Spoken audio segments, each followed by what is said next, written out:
আজ থেকে ১,৫০০ বছর আগে আল্লাহ রাব্বুল আলামিন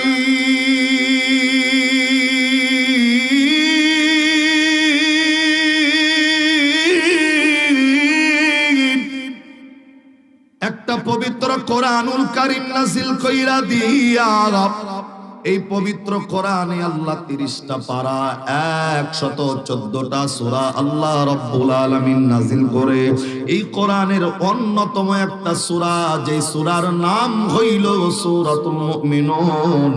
এটা কোরআনের ১৮ পারার ৮ পৃষ্ঠার ১১ নম্বর লাইনের ১১৫ নম্বর আয়াত আল্লাহ আপনার আমার জন্য নাযিল করে দিয়া আল্লাহ মানুষদেরকে ডাক দিয়া বললেন, আফা হাসিবতুম আন্নামা খালাকনাকুম আবাসাও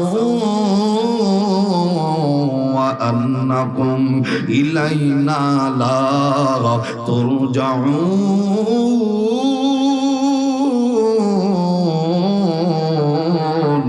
একটু আওয়াজ করে কন্যা আল্লাহু আকবার। আল্লাহ মানুষদেরকে ডাক দিয়া বললেন, মানুষ রে, আমি আল্লাহ রাব্বুল আলামিন তোমাদেরকে দুনিয়াতে পাঠাইলাম।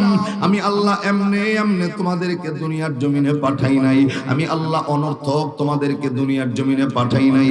আল্লাহ ডাক দেয়, বান্দা তোমাদেরকে পাঠানোর পিছনে আমি আল্লাহর একটা উদ্দেশ্য আছে। তোমাদেরকে পাঠানোর পিছনে আমি আল্লাহর একটা কারণ আছে। আল্লাহ ডাক দেয়, বান্দা ওয়া আন্নাকুম ইলাইনা লা তুরজাউন। যদি বিশ্বাস করো আমি আল্লাহর কাছে ফিরতে হবে, তোমার ভিতরে যদি ঈমান থাকে, ইয়াকিন থাকে, শুধু বান্দা জীবিত হইয়া ক্ষান্ত নয়, আমি আল্লাহর কাছে যেহেতু ফিরবা, এই আত্মবিশ্বাস যদি তোমার ভিতরে থাকে, যখন আমি আল্লাহর কাছে ফেরার প্রস্তুতি নিবা, এরে বান্দা একটা মানুষ কালিগাতে আইবা না, একটা বান্দা কালিগাতে আমি আল্লাহর দিকে আসবা না। অবশ্যই অবশ্যই কিছু হাদিয়া, কিছু প্রটোকল আমি আল্লাহর জন্য নিয়ে আসবা। আমার ভাইরা, আমার বন্ধুরে, আল্লাহ বান্দাদেরকে কালিগাতে যাইতে নিষেধ করলেন। বান্দা কোন জিনিসটা আল্লাহর কাছে নিয়ে যাবেন, কোন জিনিসটা নিলে আল্লাহ পাক রব্বুল আলামিন ঘাটাইলের মানুষের প্রতি খুশি হইয়া যাবে, আমার আল্লাহ সেটাও জানিয়েছেন পবিত্র কোরআনে। সূরাতুজ জারিয়ার ৫৬ নম্বর আয়াত নাযিল করে আল্লাহ আপনারে আমারে ডাক দিয়া বললেন, ওয়ামা খালাকুতুল জিন্না ওয়াল ইনসা ইল্লা লিয়াবুদুন। আর একটু আওয়াজ করে বলেন না আল্লাহু আকবার। আল্লাহ আপনারে আমারে ডাক দেয়, মানুষ, আমি আল্লাহ এই দুনিয়ার জমিনে যত মাখলুকাত বানাইলাম, আল্লাহ ডাক দেয়, হাজার হাজার মাখলুকাত আমি আল্লাহ বানাইয়া এই হাজার হাজার মাখলুককে আমি আল্লাহ দায়িত্ব দিয়া দুনিয়াতে পাঠাই নাই। আল্লাহ রাব্বুল আলামিন ডাক দেয়, কেবলমাত্র শুধুমাত্র 2টা মাখলুককে আমি আল্লাহ একটা দায়িত্ব দিয়া দুনিয়ার জমিনে পাঠাইলাম। এরে বন্ধু, এই 2 মাখলুকের নামগুলা কি কি? আল্লাহ 1 নম্বরে ডাক দেয়, ওয়ামা খালাকতুল জিন্না। 1 নম্বরে আমি আল্লাহ মানুষ বানাইলাম দায়িত্ব দিয়া। 1 নম্বরে আমি আল্লাহ জিন বানাইলাম একটা দায়িত্ব দিয়া। 2 নম্বরে ওয়াল ইনসা, আমি আল্লাহ 2 নম্বরে মানুষ বানাইলাম একটা দায়িত্ব। এরে বন্ধু, হাজার হাজার মাখলুকাতের ভিতরে শুধুমাত্র কেবলমাত্র জিন এবং ইনসানকে আল্লাহ বানায়া ডাক দেয়, তোমাদের জন্য একটা দায়িত্ব আমি আল্লাহ অর্পিত করে দিছি। আমি আল্লাহ একটা দায়িত্ব তোমাদের জন্য বরাদ্দ করে দিলাম। এই দায়িত্বটার নাম হইল ইল্লা লিয়াবুদুন। আল্লাহ ডাক দেয়, জিন এবং ইনসান অন্য কারো ইবাদত তারা করবে না, অন্য কারো গোলামি তারা করবে না, অন্য কারো দাসত্ব তারা করবে না, অন্য কারো কাছে মাথা নত করবে না। আল্লাহ ডাক দেয়, জিন এবং ইনসান একমাত্র ইবাদত করবে কার? আর একটু জবান বন্ধ নয়, আওয়াজ করে বলেন, জিন এবং ইনসান একমাত্র ইবাদত করবে কার? এবার বোঝেন ভালো করে, শর্ট টাইম।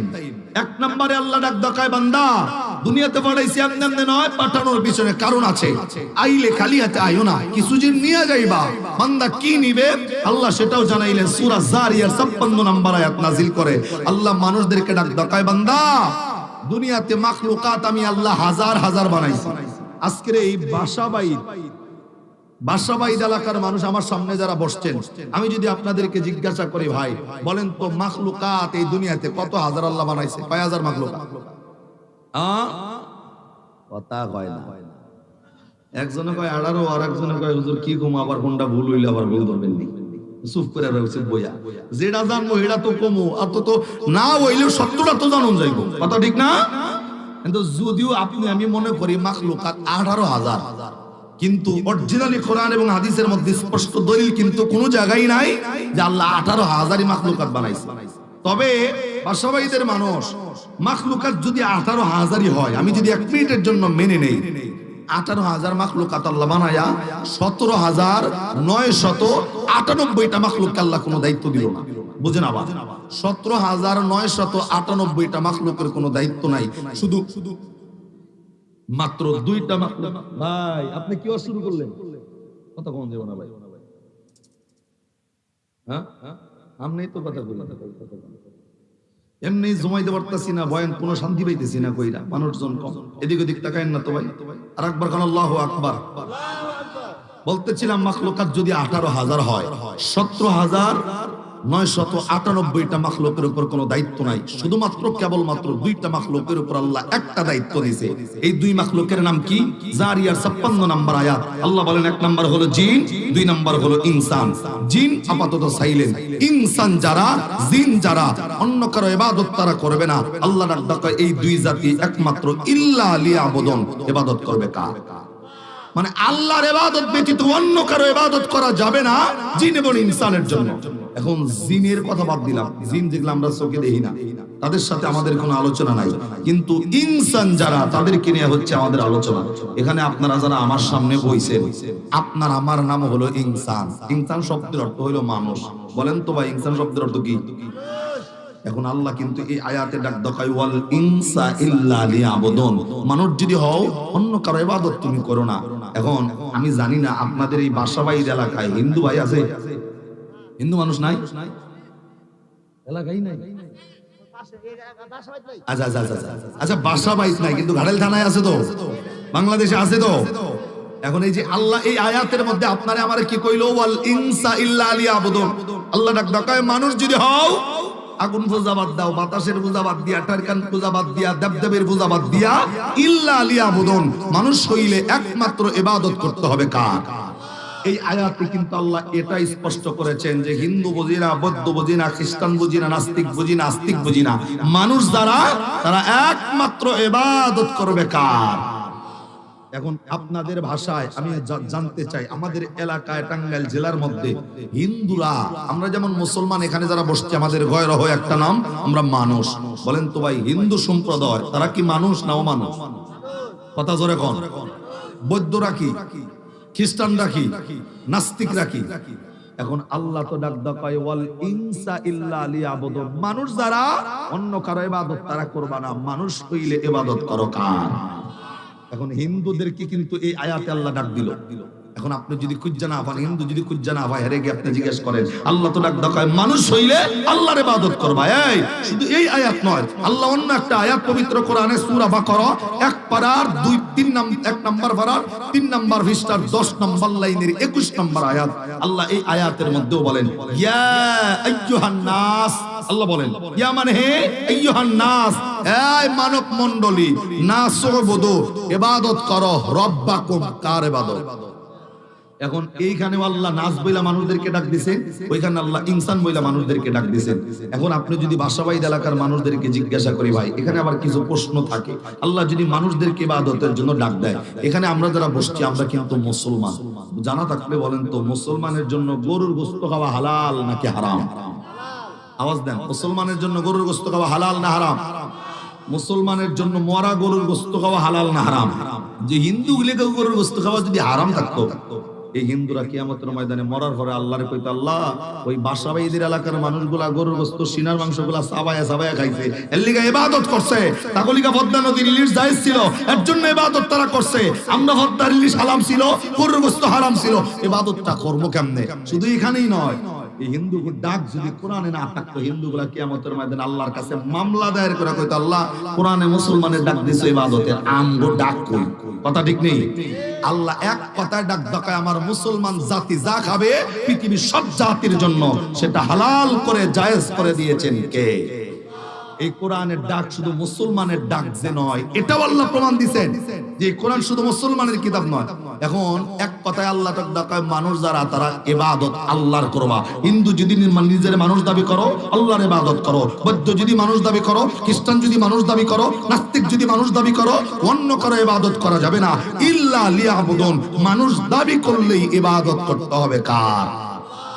এখন আপনারা যদি আমরা জিজ্ঞাসা করেন, হুজুর মানুষ কারা, কাদেরকে মানুষ বলা হয়? আমি তো মানুষের ব্যাখ্যায় এভাবে বলি যে কাদেরকে মানুষ বলে, এক কথায় আমার ভাষায় জাতি ধর্ম বর্ণ নির্বিশেষে মানুষ কারা? হিন্দু বৌদ্ধ খ্রিস্টান ইহুদি নাসারা খামার কুমার জেলে তাঁতি তাসারু দাবারু মদারু জুয়ারু গাজারু মাজারু doctor master helper conductor driver রাজরানী চাকরানী ফকির ফকিন্নি ইতিম মিসকিন অনাথ অনাথিনী পথে পড়া আদামরা কাঙ্গাল কাঙ্গালিনী হাবিলদার চৌকিদার দফাদার রফাদার মেম্বার চেয়ারম্যান জজ ব্যারিস্টার সরকার উকিল মুক্তার আওয়ামী লীগ বিএনপি জাতীয় পার্টি জামাত ইসলাম চরমনাই শর্ষিনা জাসদ মাসদ কালা দলা ইত্যাদি ইত্যাদি। এগুলা কি কথা কয় না? এগুলা কি? আল্লাহ ডাক দেয়, মানুষ যদি হও ইল্লা লিয়াবুদুন।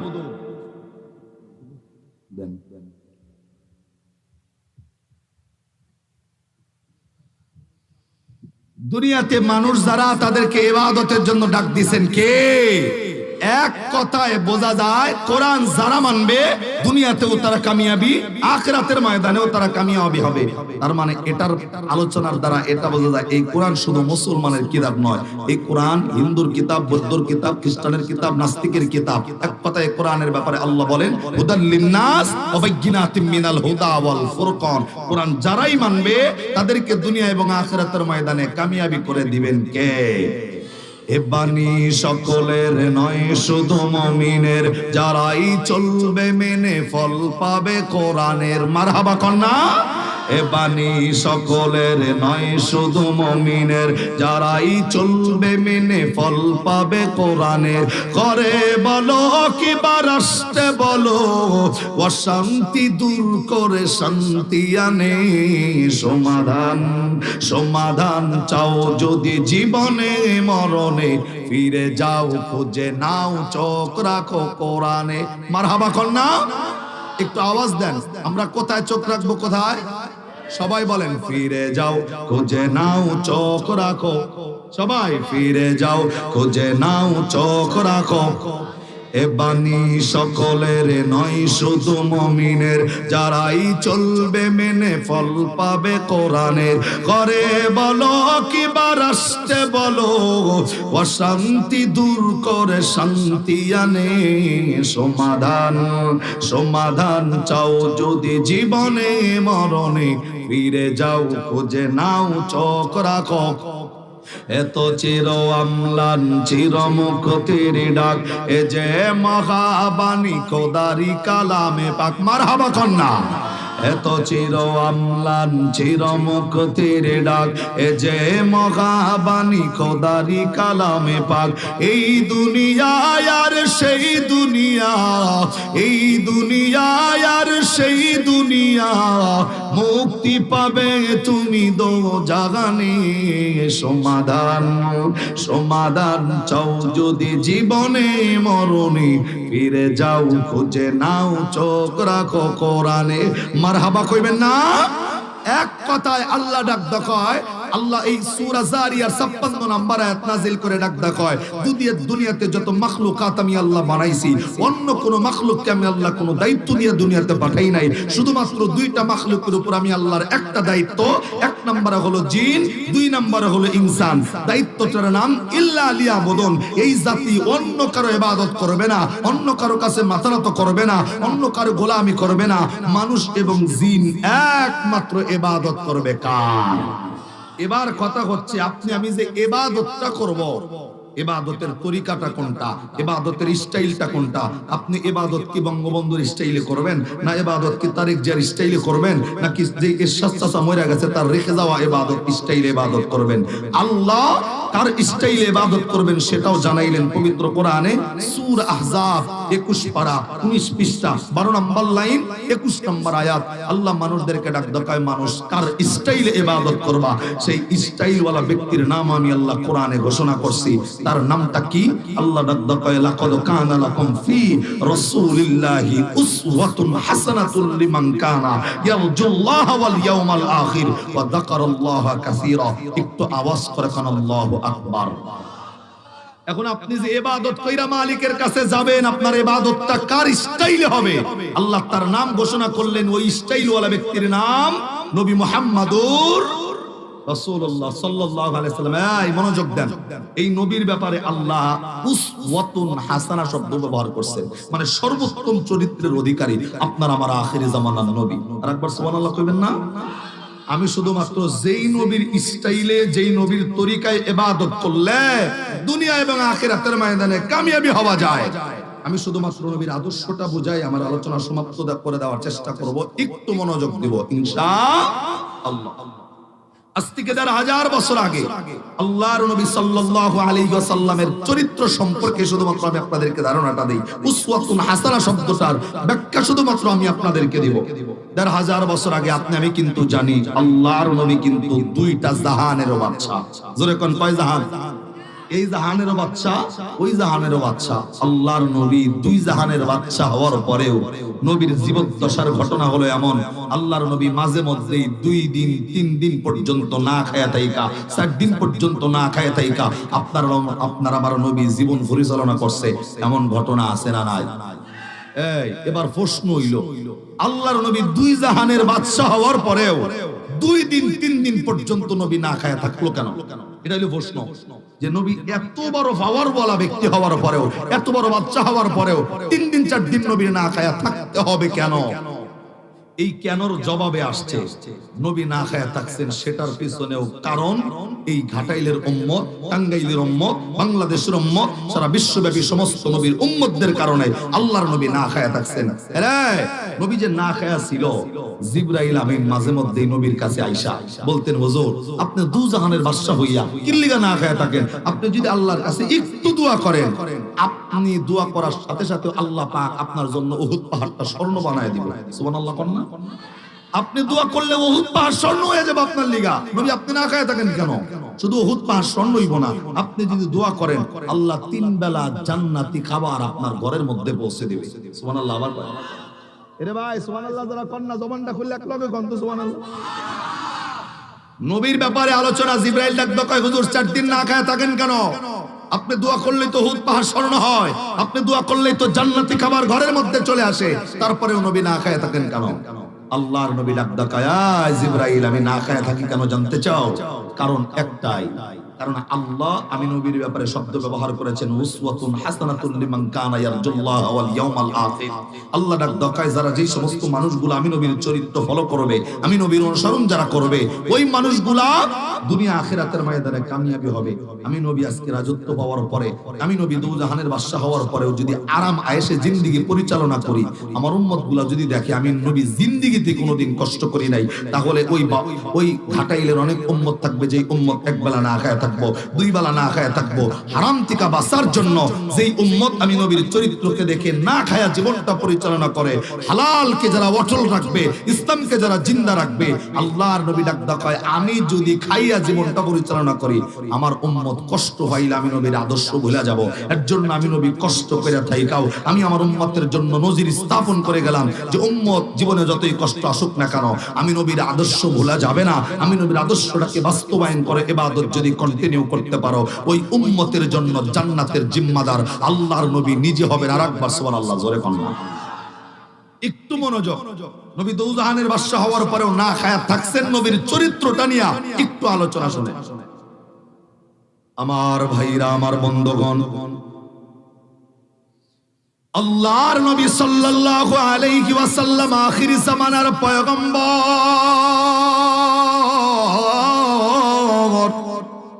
এরে বন্ধু নবীর জামানার কথা বলছি। আল্লাহর নবী যদিও দোজাহানের বাদশা, আরে বন্ধু যেই নবীর চরিত্রের ব্যাপারে আল্লাহ সূরা আহজাব 21 পারা 19 পৃষ্ঠা 12 নম্বর লাইনের 21 নম্বর আয়াত আল্লাহ রাব্বুল আলামিন উল্লেখ করেছেন। আল্লাহ রাব্বুল আলামিন আপনারে আমারে ডাক দিয়া বলছেন, লাকাদ কানা লাকুম ফি রাসূলিল্লাহি উসওয়াতুন হাসানাতুল লিমান কানা ইয়ারজুল্লাহ ওয়াল ইয়াউমাল আখির ওয়া যাকারাল্লাহা কাসীরা। আল্লাহ রাব্বুল আলামিন ডাক দেয় এমন একটা উত্তম চরিত্রওয়ালা পয়গম্বর আমি আল্লাহ দুনিয়ার জমিনে পাঠাইলাম। কোন মানুষ যদি এই নবীর চরিত্র ব্যক্তিগত জীবনে, পারিবারিক জীবনে, সামাজিক জীবনে, রাজনৈতিক জীবনে যদি ওই নবীর আদর্শটা মেনে নেয়, আল্লাহ রাব্বুল আলামিন ডাক দেয় ওই মানুষগুলা দুনিয়া এবং আখিরাতের ময়দানে কামিয়াবি হয়ে যাবে। জবান বন্ধ নয়, আরেকবার আওয়াজ করে কন্যা সুবহানাল্লাহ। আমার ভাইরা, আল্লাহর নবী বিশ্ব নবী আখির জামানার পয়গম্বর, এরে বন্ধু দোজাহানের বাদশা হওয়ার পরেও নবীর জীবদ্দশার আলোচনা। আল্লাহর নবী 2 দিন 3 দিন পর্যন্ত নবী না খায়া থাকছেন। আল্লাহর নবী না খায়া থাকতে থাকতে মাঝে মধ্যেই নবীর চেহারাটা একেবারে নীলবর্ণ হয়ে গেছে। এরে বন্ধু, আল্লাহর নবী না খেয়ে থাকা অবস্থায় ক্ষুধার যন্ত্রণা যখন নবীর সহ্য হচ্ছিল না, আল্লাহর নবী হাঁটি ঘাটি পা পা করে একমাত্র মেয়ে হযরতে ফাতেমা রাদিয়াল্লাহু তাআলা আনহার ঘরের সামনে যাইয়া আল্লাহর নবী ঘরের দরজার মধ্যে নক করছেন, টোকা দিছেন। এরে বন্ধুরি, আল্লাহর নবী ফাতিমার ঘরের সামনে যাইয়া এরে বন্ধু যখন দরজার মধ্যে নক করছেন, ভিতর থেকে নবীর মেয়ে ফাতেমা রাদিয়াল্লাহু তাআলা আনহা আল্লাহর নবীকে উদ্দেশ্য করে কিছু বলে নাই। হযরতে আপনার আমার নবী আখির জামানার পয়গম্বর ভিতরে নক করার পর ডাক ডাকায়, মারে দরজা খুলে দে। ফাতেমা রাদিয়াল্লাহু তাআলা আনহা ডাক ডাকায়, কে দরজার মধ্যে নক করছেন? আপনার আমার নবী ডাক ডাকায়, আমি তোমার বাবা নবী মুহাম্মদ, তোমার দরজার মধ্যে নক করছি, দরজাটা ওপেন করে দাও। একটু মনোযোগ লাগায় আলোচনাটা শুনতে হবে। আল্লাহর নবী দরজা খোলার জন্য যখন বলেছেন, নবীর টার্গেট আমার ঘরে খাবার নাই, আমি নবী 3 দিন না খায়া থাকলেও আমার মন বলে ফাতেমার ঘরে হয়তো গেলে আমার জন্য কোনো একটা খাবারের ব্যবস্থা হয়ে যাইতে পারে। আমার বন্ধুরে, আল্লাহর নবী ঘর দরজার মধ্যে নক করার পর, টোকা দেওয়ার পর ফাতেমা ডাক ডাকায়, কে? আল্লাহর নবী ডাক ডাকায়, আমি তোমার বাবা, তুমি দরজাটা ওপেন করে খুলে দাও। বিশ্ব নবী দরজা খোলার জন্য বলার পরেও এরে বন্ধু ফাতেমা দরজা ওপেন করে দেয় না। নবী ডাক ডাকায়, মাগো কেন দরজাটা খুলে দাও না? হযরতে ফাতেমা রাদিয়াল্লাহু তাআলা আনহা আল্লাহর নবী বাবা হওয়ার পরেও ডাক ডাকায়, বাবাজি, আমি আপনার মেয়ে হওয়ার পরেও আপনার সামনে আমি মেয়ের যাইতে যতটুক শরীরে পর্দা করার জন্য কাপড়ের প্রয়োজন, আমি ফাতেমার শরীরে অতটুক কাপড়ও নাই যে কাপড়টা পরিধান করে আপনি নবীর সামনে বাবার সামনে দাঁড়াবো। জবান বন্ধ নয়, আর একবার কন্যা সুবহানাল্লাহ। আমার ভাইরা, আল্লাহর নবী দরজা ওপেন করতে বলে নাই। ফাতেমা যখন বলছে আপনি বাবার সামনে যাইতে যতটুকু পর্দা করা আমার জন্য জরুরি, যতটুকু পোশাক থাকা আমার শরীরের জন্য জরুরি, অতটুকু পোশাক নাই আপনি নবীর সামনে দাঁড়াবো। আল্লাহর নবী ডাকতে কয়, তাহলে দরজা ওপেন করার প্রয়োজন নাই। এরে মা, আমি তোমার কাছে একটা কথা জানার জন্য আইছি। আল্লাহ নবী ডাকতে কয়, মারি, আমি নবী তো 3 দিনের অনাহারি, আমি বিশ্ব নবী 3 দিন ধরে কোনো কিছু খাই না। এরে মা, আমি আইলাম তোমার বাসায় একমাত্র কারণ হইল আমি জানতে চাই তোমার বাসায় খাবারের কোনো ব্যবস্থা আছে নি, যে খাবারটা আমার নামি নবীরে যদি দাও